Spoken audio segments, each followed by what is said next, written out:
ഇങ്ങനത്തെ റെസ്പോൺസ് ഞാൻ എക്സ്പെക്ട് ചെയ്യില്ല. ബിക്കോസ് ഐ ഡിഡ്ന്റ് തിങ്ക് ആൾക്കാർ ഇങ്ങനെ ആയിരിക്കും കാണുന്നത്. ഇതൊരു വേറൊരു പേഴ്സ്പെക്റ്റീവ് ആയിരുന്നു ഞാനിത് കേട്ടപ്പോൾ.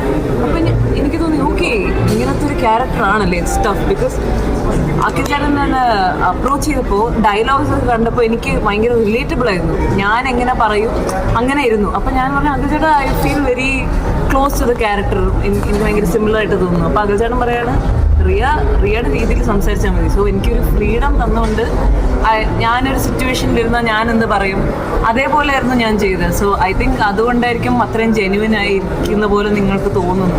So maybe that's why it feels like oh ഇപ്പം എൻ്റെ അടുത്ത് പറയുന്ന പോലെ ഫീൽ ചെയ്യും. ഇപ്പം ഞാനും അത് പറയുമ്പോൾ ഒരു ഫ്രണ്ടിനെ സെറ്റാക്കുമ്പോൾ നമ്മളിങ്ങനെ വെറുതെ കളിയാക്കിയൊക്കെ പറയൂലേ, I think she's into അങ്ങനെ. So just like on the സ്പോട്ടിൽ അഖിൽ ചേട്ടൻ തന്നെ ഒരു ഫ്രീഡം ആൻഡ് സ്പേസ് തരും. ഇങ്ങനെ ഫ്രീ അങ്ങനെ സംസാരിച്ചാൽ മതി. അപ്പോൾ I think that's why it's because Akhil ചേട്ടൻ എനിക്ക് അങ്ങനത്തെ ഒരു സ്പേസും അങ്ങനത്തെ ഒരു സറൗണ്ടിങ് തന്നുകൊണ്ട് ആ ഒരു metre was able to achieve.